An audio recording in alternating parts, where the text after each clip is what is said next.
Dude, you gotta eat this. It's low carb.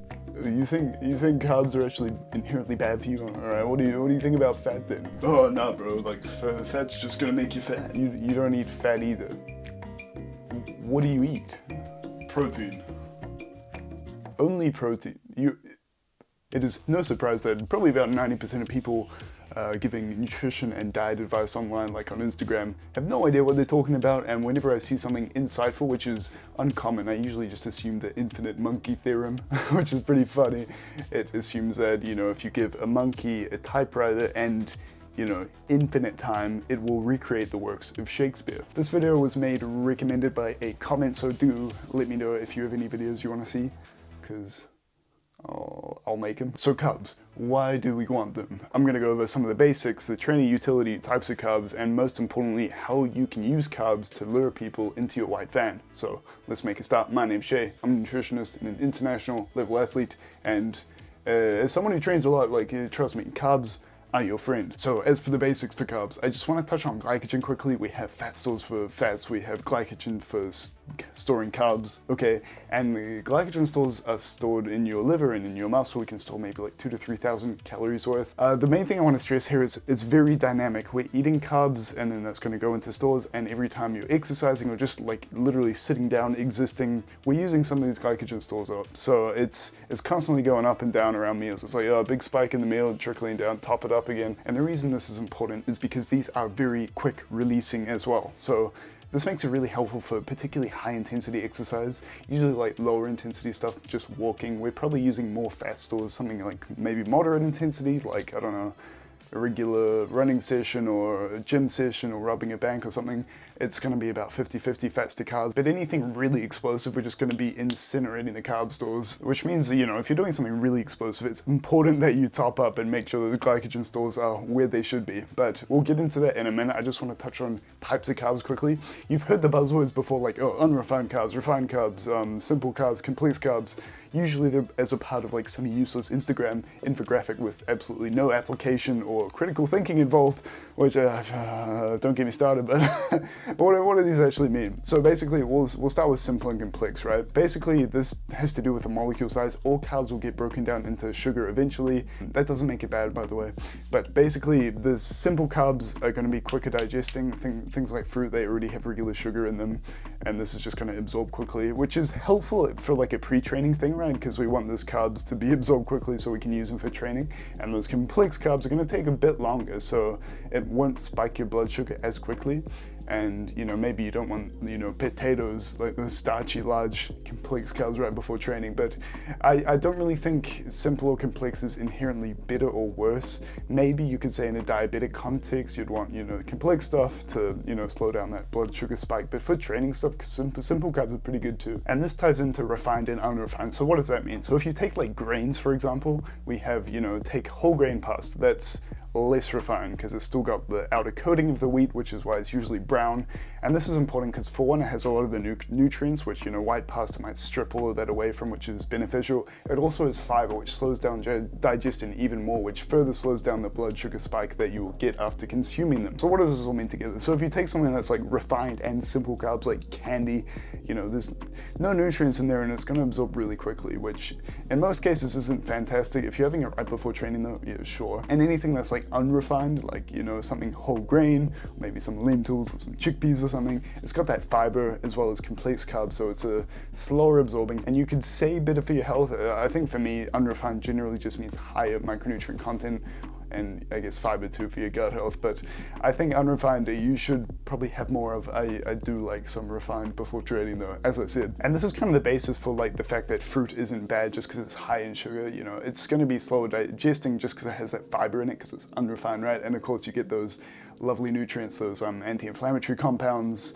and also, you know, usually some vitamin C and other bits and pieces. But basically just eat whole foods. Like every video ends up here, but we just take a different path to get in there. Anyway, training utility. This is the big hitter. I think most people get this wrong, so we'll go over some guidelines here, and I'll reference this paper I'm using later on. But let's make a start into that. So for just a regular session, like maybe just an hour gym session, or maybe a little longer, or maybe some sort of running session, just kind of like a standard session, that's what I'm trying to say. 1 to 4 rule. Okay, I've spoken about this before, but basically 1 to 4 hours out from the training session, you want to get 1 to 4 grams of carbs per kilogram of your body weight. And I'll get into how you can actually target these numbers, but if you really can't be asked, fair enough. Just have like a regular meal like 3-4 hours out, and then maybe just a carb snack, maybe like some fruit or maybe some candy if you're feeling a bit naughty, like, you know, half an hour to an hour out, and you'll be fine. And I also want to talk about like the long endurance things, because this is when things get a little bit crazy. For one, you'll want to be like on that 1 to 4 rule as well, but you also want to be stacking that on top of your daily guidelines. You know, if you're like a triathlete or something, and your training load is just absurd, you got like, oh, today I got an hour of swimming and then 3 hours on the bike. It's like, well, yeah. I mean, triathlon's pretty cool though. You like turning yourself into the ultimate human vehicle. But anyway, you want to stack the 1 to 4 rule with high daily guidelines, because maybe you got that every day, or if it's just like one day, the day before, you want to hit 8 to 12 grams of carbs per kilogram of your body weight. That's like the top end of the range, which is a lot. For like a 80 kilo person, that's going to be like 640 to 960 grams of carbs, which, you know, is a lot. It's a lot. I know skinny triathletes who eat like 5,000 calories a day because they're just incinerating their energy stores all the time, particularly those glycogen stores. So carbs are very important for those athletes. And as far as intra carbs go, I think for just a regular session, like as I said, like a gym session or maybe like an easier running session, you don't need intra carbs.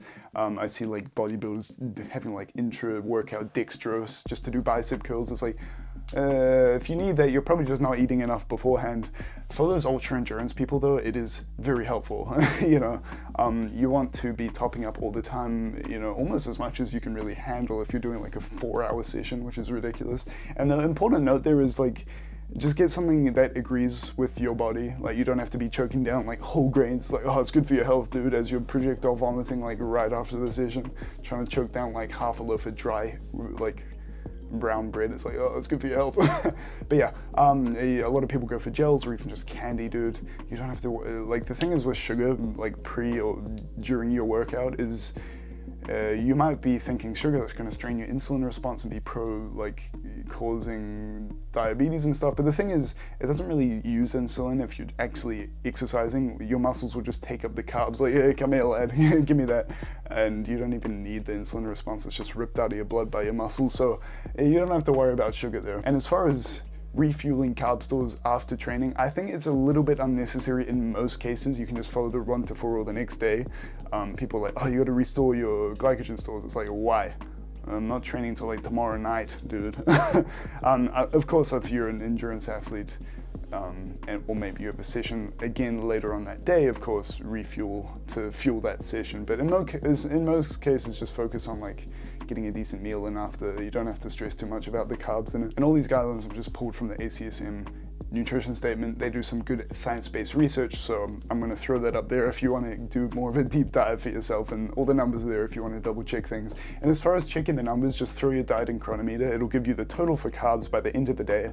And if you want to check for like the 1 to 4 rule, it's like, oh, I had this meal within that time frame. You can just shift click all the individual things, scroll down, it'll tell you exactly how many carbs were in that meal. So very helpful tool, I always recommend it. And lastly, I'll just talk about some of the carb sources I use regularly. For me, quinoa is always going to be number one. It has a little bit of protein in there, but it's mostly carbs, and also has very good micronutrient total, and also has ecdysterone, the most of any food, which is helpful for muscle protein synthesis and all sorts of things related to training and muscle growth and progression. So fantastic stuff to have. I also like oats for similar reasons. It's just good micronutrient total, tastes pretty good too. Frozen blueberries I like, you know, maybe a little less carbs because they're not that high in calories, but one of the strongest antioxidant potential things you can really eat. So I guess those are 3 I use. I also like legumes like chickpeas and lentils and beans just because they're cheap. You get into the canned section in the supermarket, dude, you'll save so much money. Good micronutrients, a bit of protein in there. But yeah, those are some things I do.